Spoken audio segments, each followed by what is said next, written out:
Hello students, कैसे हो आप सभी लोगों का स्वागत है वोल्केनो आईएएस के इस प्लेटफॉर्म पे।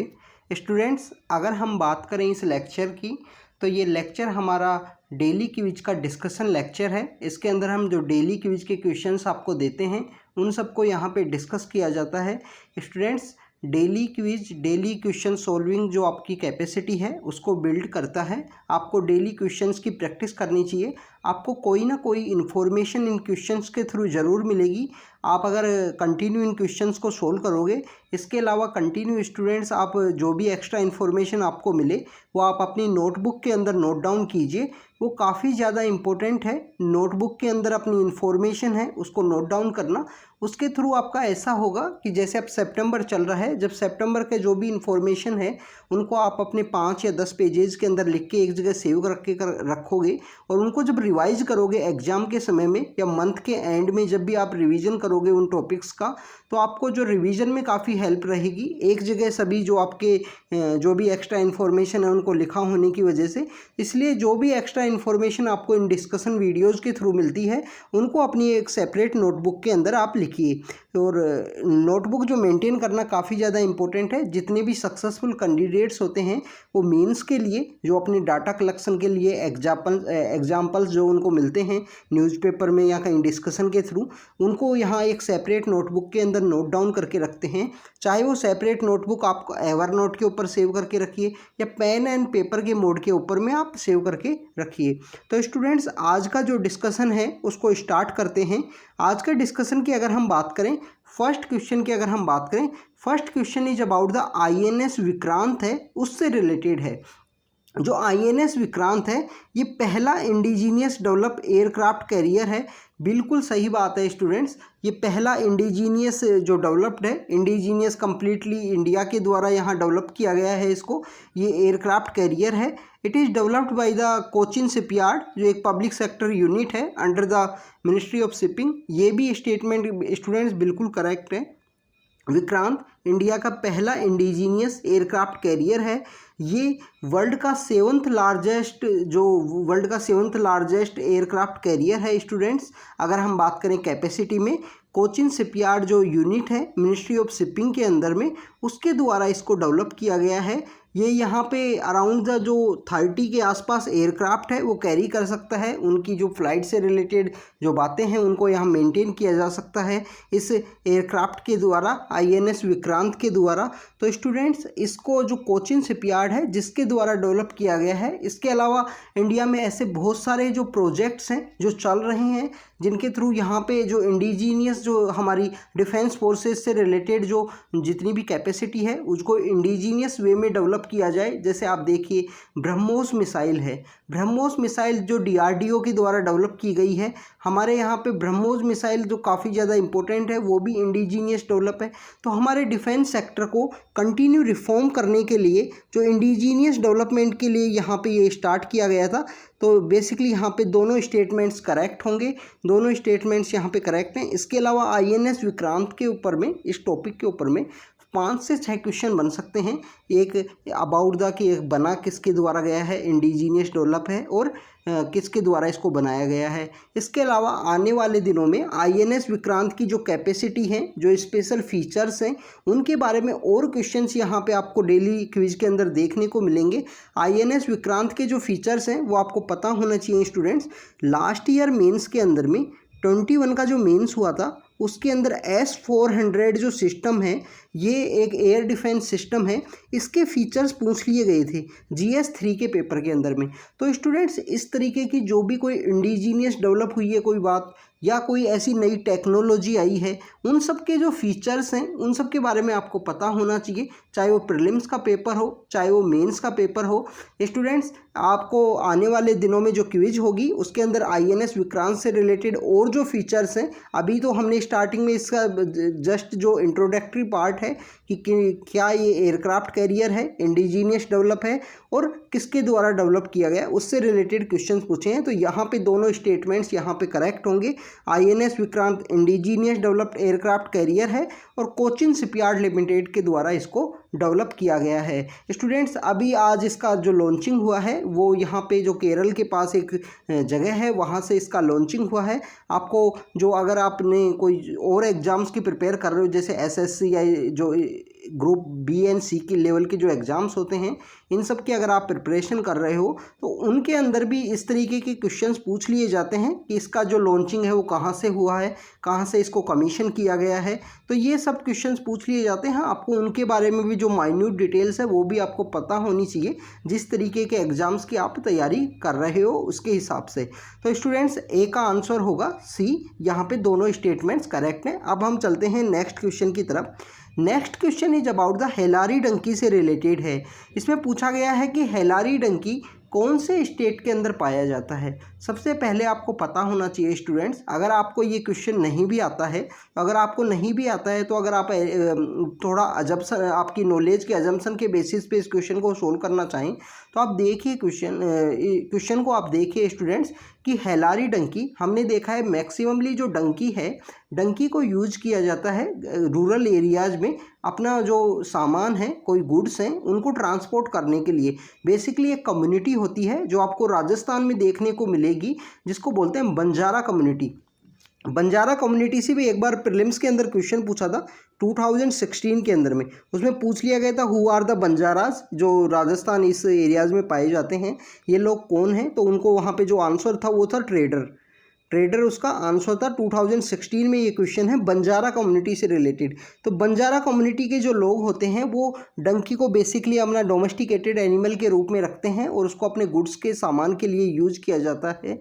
तो वो आपको जो बंजारा कम्युनिटी है वो राजस्थान और गुजरात के अंदर आपको देखने को मिलेगी। तो यहाँ पे जब आप अगर आपके नॉलेज के एजम्पशन के बेसिस पे भी इस क्वेश्चन को सोल्व करना चाहोगे तो A और B आपको आंसर यहाँ देखने को मिलेगा।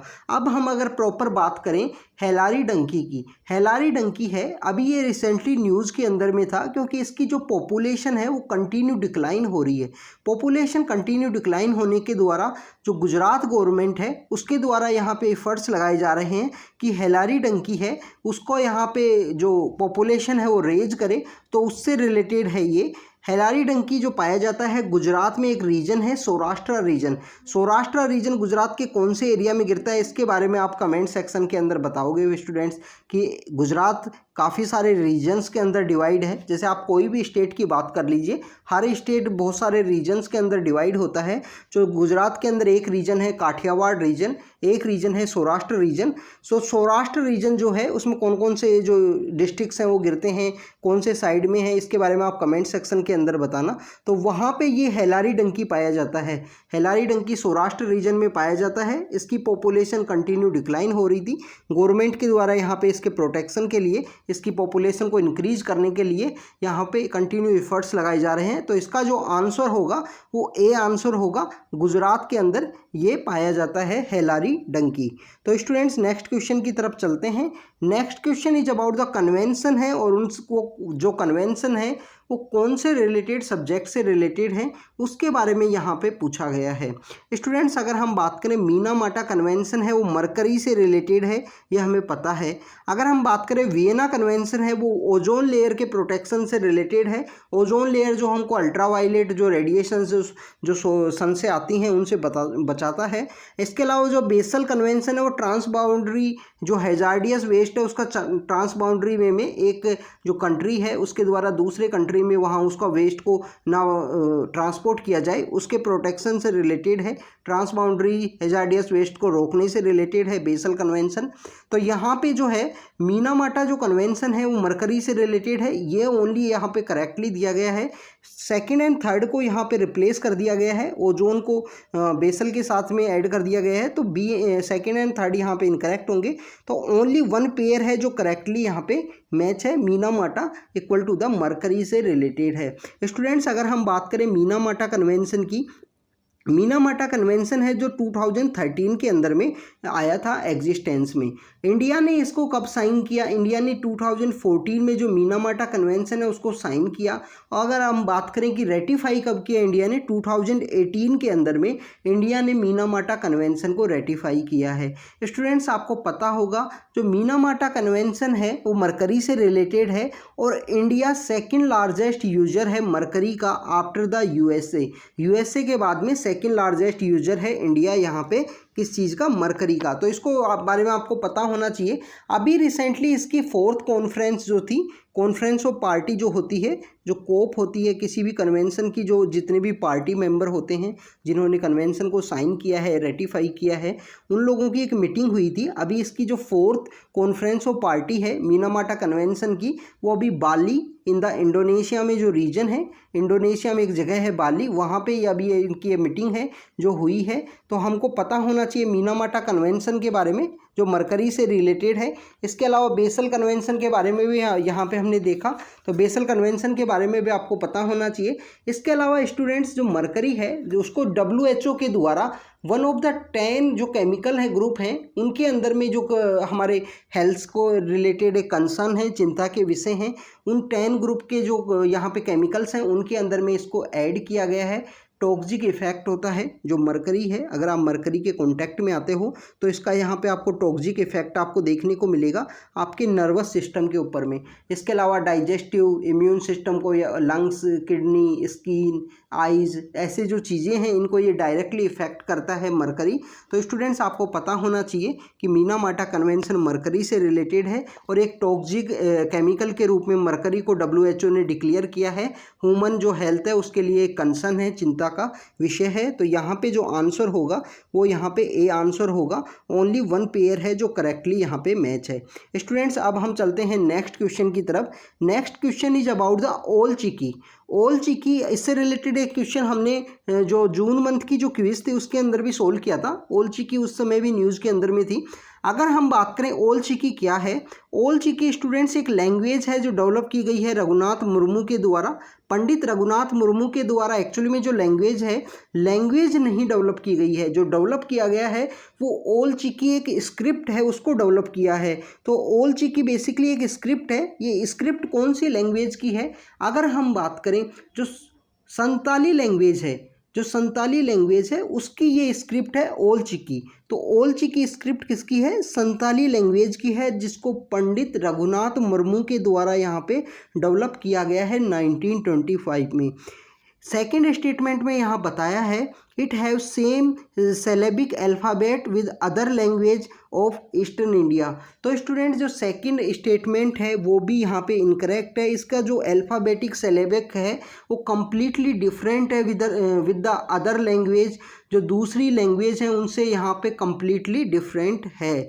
तो स्टूडेंट्स, आपको पता होना चाहिए ओल चिकी एक स्क्रिप्ट है। कौन सी लैंग्वेज की एक स्क्रिप्ट है? ये संथाली लैंग्वेज की स्क्रिप्ट है। आपको पता होगा जो संथाली लैंग्वेज है, संथाली लैंग्वेज हमारे 8th शेड्यूल के अंदर में ऐड की गई है। 8th शेड्यूल में कौन से कॉन्स्टिट्यूशन अमेंडमेंट एक्ट के थ्रू ऐड की गई है स्टूडेंट्स? जो 92nd कॉन्स्टिट्यूशन अमेंडमेंट एक्ट था उसके थ्रू 4 लैंग्वेज हैं जो ऐड की गई थी हमारे 8th शेड्यूल के अंदर में, जो हैं बोडो, डोगरी, मैथिली एंड संथाली। तो हमारी ये 4 लैंग्वेज हैं BDMS, बोडो, डोगरी, मैथिली एंड संथाली, जो सबसे लास्ट में ऐड की गई थी हमारे 8th शेड्यूल के अंदर में। तो 8th शेड्यूल है जो हमारे कॉन्स्टिट्यूशन का, उसमें टोटल कितनी लैंग्वेज हैं स्टूडेंट्स? 22 लैंग्वेज हैं। तो ये एक एक्स्ट्रा इन्फॉर्मेशन है 8th शेड्यूल के बारे में कि स्टार्टिंग में जो लैंग्वेज थी वो 14 थी, प्रेजेंट समय में जो 22 लैंग्वेज हैं, ये लैंग्वेज किस किस तरीके के कॉन्स्टिट्यूशन अमेंडमेंट एक्ट के थ्रू आई, इन सब के बारे में आपको पता होना चाहिए। तो ओल चिकी बेसिकली एक स्क्रिप्ट है जिसको 1925 के समय में रघुनाथ मुर्मू, पंडित रघुनाथ मुर्मू जी के द्वारा डेवलप किया गया था। और जो हमारी संथाली लैंग्वेज है, जो ईस्टर्न इंडिया के स्टेट्स हैं, ईस्टर्न इंडिया में अगर हम बात करें कि जो उड़ीसा है, बंगाल का जो रीजन है, इस सब रीजन्स के अंदर में ये बोली जाती है। वहाँ पे ये जो लैंग्वेज है वो लोगों के द्वारा यूज़ की जाती है। तो स्टूडेंट्स, यहाँ पे जो आंसर होगा डी आंसर होगा। यहाँ पे दोनों स्टेटमेंट्स इनकरेक्ट दिए हुए हैं, दोनों स्टेटमेंट्स यहाँ पे गलत हैं। अब हम चलते हैं स्टूडेंट्स नेक्स्ट क्वेश्चन की तरफ। नेक्स्ट क्वेश्चन की आप अगर हम बात करें, नेक्स्ट क्वेश्चन में बोला है जो शिफ्ट जो टर्म है ये बहुत बार न्यूज़ के अंदर में देखी जाती है, ये किस चीज़ से रिलेटेड है? तो यहाँ पे ये क्वेश्चन पूछा गया है स्टूडेंट्स। अगर हम बात करें शिफ्ट की, शिफ्ट एक बैंकिंग सेक्टर से रिलेटेड है। SWIFT basically society for worldwide interbank financial telecommunication से रिलेटेड है। Society for worldwide interbank financial जो टेली कम्युनिकेशन है, जो बैंकों के बीच में आपस में जो कम्युनिकेशन सिस्टम से रिलेटेड है। बेसिकली ये एक मैसेजिंग नेटवर्क है जो बैंक्स के द्वारा यूज किया जाता है एंड फाइनेंशियल इंस्टीट्यूशंस के द्वारा यूज किया जाता है। स्विफ्ट को बेसिकली इस्टेब्लिश किया गया था स्टूडेंट 1973 के समय में। 1973 के समय में स्विफ्ट को इस्टेब्लिश किया गया था और ये ग्लोबली एक सेफ और सिक्योर एक्सचेंज ऑफ इंफॉर्मेशन का सिस्टम है। इसके अंदर कोई बेसिकली कोई सिक्योरिटी या मनी ऐसा होल्ड नहीं करना होता है। स्विफ्ट के थ्रू यहाँ बैंकों के बीच में आपसी यहाँ पे कम्युनिकेशन के लिए यूज किया जाता है। जो बैंक इसके मेंबर होते हैं उनको 8 डिजिट का यहाँ पे आईडी दिया जाता है, यूनिक आईडी उनको प्रोवाइड किया जाता है। उस आईडी के थ्रू वो यहाँ पे लॉगिन करते हैं और एक दूसरे के थ्रू जो भी कम्युनिकेशन इनको एक दूसरे के साथ शेयर करनी है, मनी ट्रांसफ़र से रिलेटेड या और कोई बातों से रिलेटेड, तो वो स्विफ्ट के थ्रू यूज की जाती है बैंक्स के लिए। तो इंटर कंट्री जो बैंक्स हैं, जो अगर इंटर कॉन्टिनेंटल बैंक्स हैं, जो भी वर्ल्ड बैंक्स हैं, उनके द्वारा यहाँ कम्युनिकेशन के लिए स्विफ्ट को स्टार्ट किया गया था। 1973 में इसको इस्टेब्लिश किया गया था। तो स्टूडेंट्स यहाँ पे अगर आंसर की बात करें तो आंसर इस क्वेश्चन का है जो सी आंसर है। यहाँ मैसेजिंग नेटवर्क है बैंक्स के द्वारा जो यूज किया जाता है। सोशल मीडिया ऐप नहीं है स्टूडेंट, मैसेजिंग ऐप तो है बट सोशल मीडिया ऐप नहीं है जो कॉमन पीपल्स के लिए एक एप्लीकेशन के रूप में यूज किया जा सके। इंटर गवर्नमेंट कम्युनिकेशन भी नहीं है, इंटर स्टेट कम्युनिकेशन भी नहीं है। तो स्टूडेंट्स आज के डिस्कशन में हमने देखा स्विफ्ट के बारे में देखा। स्विफ्ट क्या है? एक टेली कम्युनिकेशन है बैंक्स के बीच में, इंटर बैंक्स के बीच में एक कम्युनिकेशन से रिलेटेड एक नेटवर्क है। 1973 में इसको इस्टेब्लिश किया गया था। ओलचिकी के बारे में देखा। ओलचिकी क्या है? एक स्क्रिप्ट है और कम्प्लीटली डिफरेंट है। इंडिया की जो और लैंग्वेज हैं उनसे इनका जो सिलेबिक है वो कम्प्लीटली डिफरेंट है यहाँ पे। इसके अलावा हमने जो कन्वेंशंस हैं, Minamata convention is equal to the जो मरकरी से रिलेटेड है। अगर हम बात करें वेना ओजोन से और बेसल ट्रांसबाउंड्री हैजार्डियस वेस्ट को रोकने से रिलेटेड है। हेलारी डंकी के बारे में देखा जो गुजरात के अंदर पाए जाते हैं। हेलारी डंकी जिनकी पॉपुलेशन डिक्लाइन हो रही है, गुजरात के सौराष्ट्र रीजन के अंदर पाए जाते हैं। स्टूडेंट्स आपको बताना है कि सौराष्ट्र रीजन है जिनके अंदर कौन कौन से जो डिस्ट्रिक्ट्स हैं वो आते हैं। जैसे गुजरात में 2-3 रीजन है। विदर्भ नहीं है, विदर्भ तो बेसिकली महाराष्ट्र के अंदर है। एक है काठियावाड़ है, एक है सौराष्ट्र। तो सौराष्ट्र में कौन कौन से डिस्ट्रिक्ट्स हैं उनके बारे में आप बताना कमेंट सेक्शन के अंदर। INS विक्रांत के बारे में हमने देखा, इंडिजीनियस डेवलप्ड है, वर्ल्ड का 7th लार्जेस्ट ये एयरक्राफ्ट कैरियर होगा। ये कोचिन शिपयार्ड के द्वारा जो PSU है under the ministry of shipping के अंदर, तो वहाँ पे इसको डेवलप किया गया है। तो स्टूडेंट्स ये आज हमारा डिस्कशन था। इसमें जो भी एक्स्ट्रा इन्फॉर्मेशन आपको मिली हो उसको नोट डाउन कीजिए। उसको नोट डाउन करके अपनी जो नोटबुक है या एवर नोट पे जहाँ भी आप सेव करते हो वहाँ पे प्रॉपर उसको आप नोट डाउन करके लिखिए। और स्टूडेंट्स अगर आपको ये जो लेक्चर है वो सही लगा हो तो आप अपने जो फ्रेंड्स के साथ शेयर कर सकते हो जो UPSC की प्रिपरेशन कर रहे हैं। तो स्टूडेंट्स आज की क्विज में इतना ही रखते हैं। आप कंटिन्यू हार्डवर्क कीजिए एग्जाम के लिए। Student thank you very much.